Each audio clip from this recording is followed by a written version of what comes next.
വെറുതെ ഇരുന്നപ്പോൾ തോന്നിയ പൈനാപ്പിൾ മിഠായി എന്ന് പറയുന്ന സാധനമാണ് അത്. പൈനാപ്പിൾ നന്നായിട്ട് ക്ലീനാക്കി അതിൻ്റെ തൊലിയൊക്കെ കളഞ്ഞ് നല്ല പൊടിയായിട്ട് ചെത്തി അരിഞ്ഞ് ഇതാ ഇങ്ങനെ വെക്കണം കേട്ടോ. അതിനുശേഷമാണ് നമ്മുടെ കലാപരിപാടികൾ തുടങ്ങുന്നത്. അണ്ടിപ്പരിപ്പ്, മുന്തിരി, തേങ്ങാക്കൊത്ത്, ഇതാണ് ഇതിൻ്റെ മെയിൻ ഐറ്റംസ് കേട്ടോ. അണ്ടിപ്പരിപ്പും മുന്തിരിയും തേങ്ങാക്കൊത്തും നന്നായിട്ട് ചെറുതായിട്ട് അരിയണം. അണ്ടിപ്പരിപ്പ് ബ്രോക്കൺ ആണെങ്കിൽ വളരെ ഗംഭീരമായിരിക്കും കേട്ടോ.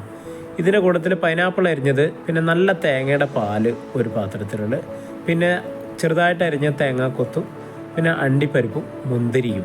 അതുകൂടാതെ കുറച്ച് നല്ല തരിയുള്ള ടൈപ്പ് പഞ്ചസാര വേണം. അതൊരു 1/4 കപ്പ് പഞ്ചസാര എടുക്കണം. അതിൻ്റെ കൂട്ടത്തിൽ മിൽക്ക് മെയ്ഡ് ഒരു 1/4 കപ്പ് എടുക്കണം കേട്ടോ. ഇത്രയും സാധനങ്ങളാണ് നമ്മളിതിന് മെയിനായിട്ട് ഉപയോഗിക്കുന്നത്. അതുകൂടാതെ കുറച്ച് പാല് കൂടി വേണം. ഒരു 1/2 ലിറ്റർ പാല് കൂടി ഉണ്ടെങ്കിൽ നമ്മുടെ പരിപാടി ആരംഭിക്കാൻ പറ്റും കേട്ടോ. പിന്നെ നല്ല ഒരു ചെറിയ ഉരുളി എടുത്തു. അതിൻ്റെ അകത്ത് കുറച്ച് ബട്ടറൊക്കെ ഇട്ടിട്ട് നല്ലപോലെ അങ്ങോട്ട് ചൂടാക്കി തുടങ്ങിയപ്പോഴാണ് നമ്മളെ പരിപാടിക്ക് അങ്ങോട്ട് ആ ഒരു ബട്ടറിൻ്റെ സ്മെല്ലൊക്കെ അങ്ങോട്ട് കിട്ടും കേട്ടോ. അതിലേക്ക് നമ്മളെ ഈ ചെറിയ പൊടി സാധനങ്ങളെല്ലാം കൂടി ഇട്ടിട്ട് നന്നായിട്ടൊന്ന് മൂപ്പിച്ചെടുക്കണം. അവിടെ വെച്ചിട്ടാണ് നമ്മളെ പരിപാടിയുടെ ടേണിംഗ് പോയിന്റ് തിരിയുന്നത്. ഇത് മൂത്ത് വരുമ്പോൾ ബട്ടറും തേങ്ങയുടെയും എല്ലാത്തിനെയും കൂടി ഒരു സ്മെല്ല് നമുക്കിങ്ങനെ കിട്ടും. ഒരു ബ്രൗൺ നിറമാകുമ്പോഴാണ് ഇതിൻ്റെ അകത്തേക്ക് നമ്മുടെ മെയിൻ സാധനമായിട്ടുള്ള പൈനാപ്പിൾ കൂടി അങ്ങോട്ട് ചേർത്ത് കൊടുക്കേണ്ടത് കേട്ടോ.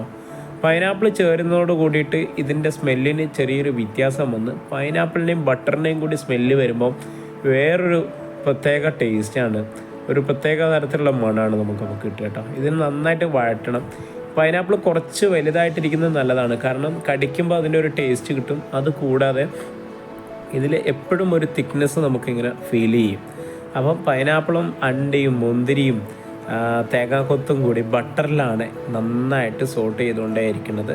അത് നന്നായിട്ട് വാടി എന്ന് തോന്നുന്ന സമയത്ത് ആണ് ഇതിൻ്റെ അകത്തേക്ക് നമ്മൾ പഞ്ചസാര ഒഴിച്ച് അത് കാരമലാക്കണം. പഞ്ചസാരയ്ക്കൊപ്പം കുറച്ച് ഏലക്കാപ്പൊടിയും ശകലം ഉപ്പും കൂടി ചേർക്കണം കേട്ടോ. അതിൻ്റെ ടേസ്റ്റ് ബാലൻസ് ചെയ്യാൻ വേണ്ടിയിട്ടാണ് അങ്ങനെ ചെയ്യുന്നത്.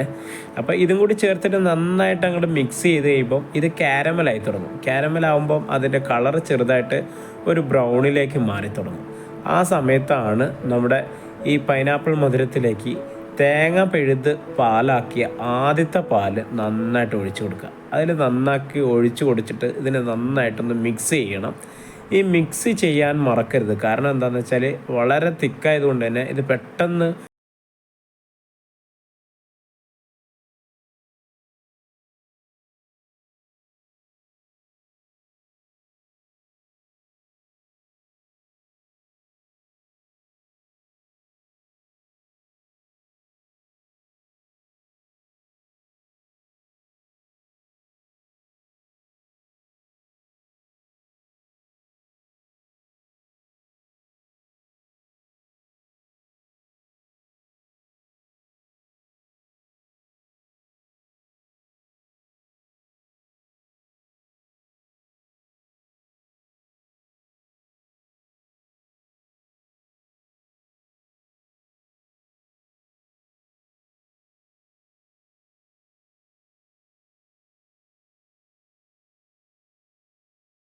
സാധനമാണ്.